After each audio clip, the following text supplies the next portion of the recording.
Following his sectoral debate presentation on April 28, the Honourable Minister of Water, Environment and Climate Change, Matthew Samuda, is here to break down the key highlights and priority areas. Morning, Minister. How are you, sir? Good morning, and thanks for having me this morning in Smile, Jamaica. Yes, our pleasure. In listing, you were, what's the word, very thorough. You had plans for 2030, you had plans for 2050, a fight against Mekaya Fees. I mean, I go there them time there. But you also had immediate plans. So Correct. let's start there before we get to the distance.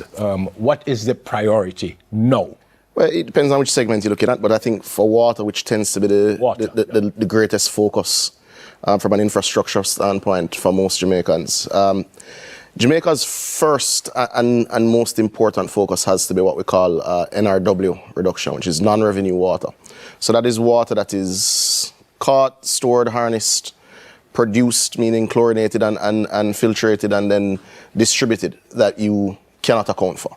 It either leaks or is stolen. And in Jamaica, most of our areas that we monitor has an NRW rate above 70%.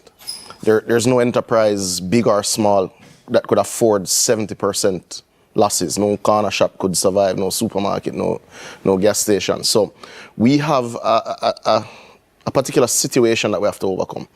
Most of our infrastructure work was done by the former colonial government between the 1920s to the late 1940s, when it became apparent that we would be independent, so they started to reduce investment. So if you think of the Hermitage Dam and the Mona Reservoir, those were built in the 20s and 40s respectively.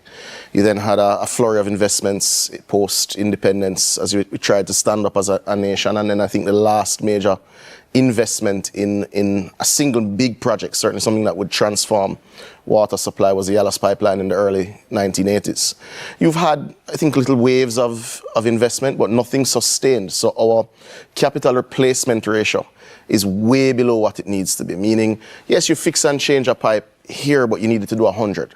And we've not had the fiscal space and the economic wherewithal over the last 40 years to put in place the infrastructure that supports our water systems in the way that we absolutely need. So every time you have a water lock-off, the first thing, even family members and you see wherever, Twitter, wherever somebody sees you in the supermarket, you're not building another dam. And it is true that Jamaica has insufficient storage right across the country, especially considering our climatic situation, where you are going to longer, drier, hotter periods where you do have to store more water for those droughts if you're going to be able to not just survive but thrive.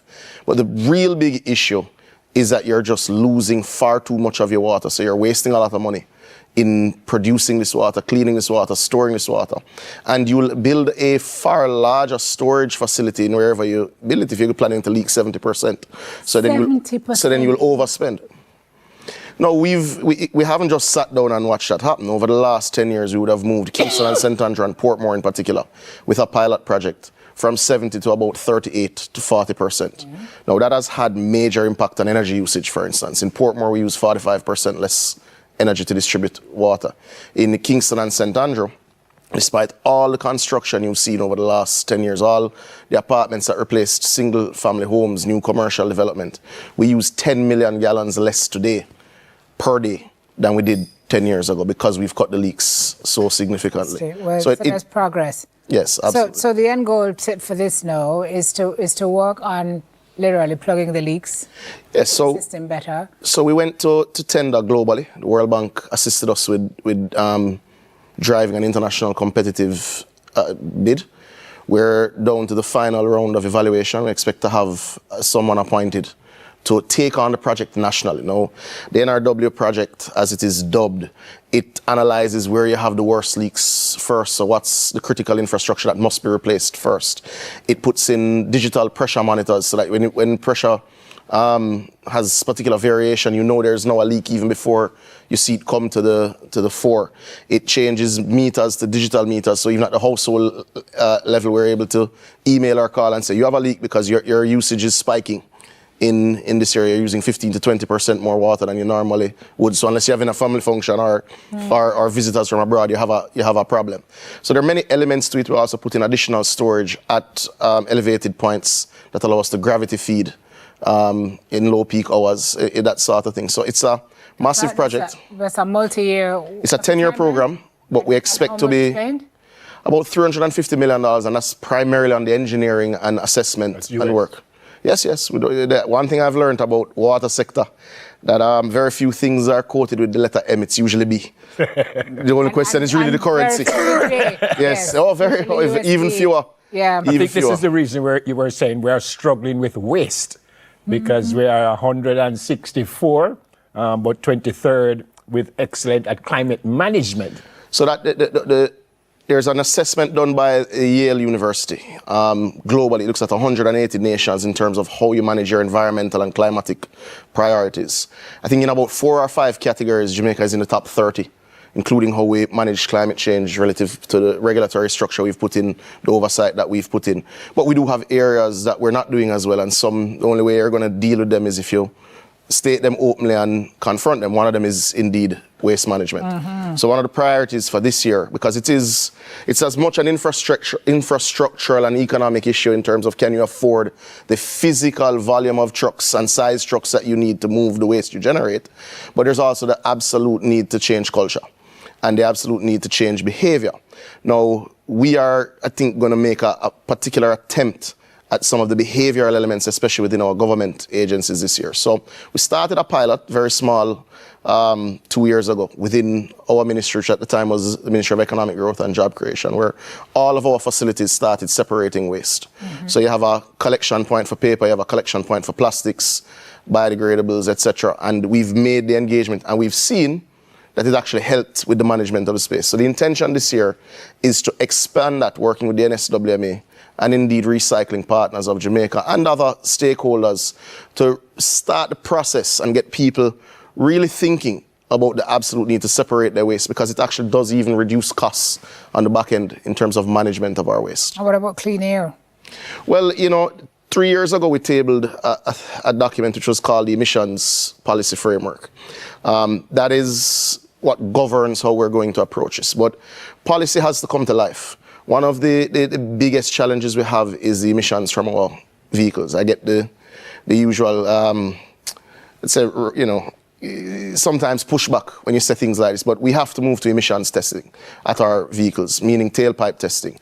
We have vehicles that we all drive behind on the road that we all know shouldn't be on the road. And if you look at the air quality tests that we already now do, and we're moving to expand the testing network at NEPA, we have areas that are particularly polluted. So persons traversing Hagley Park and Spanish Town Road and downtown Montego Bay and Main Street Maypen, because of the congestion, there is poor air quality in some of these areas. So we have to target it.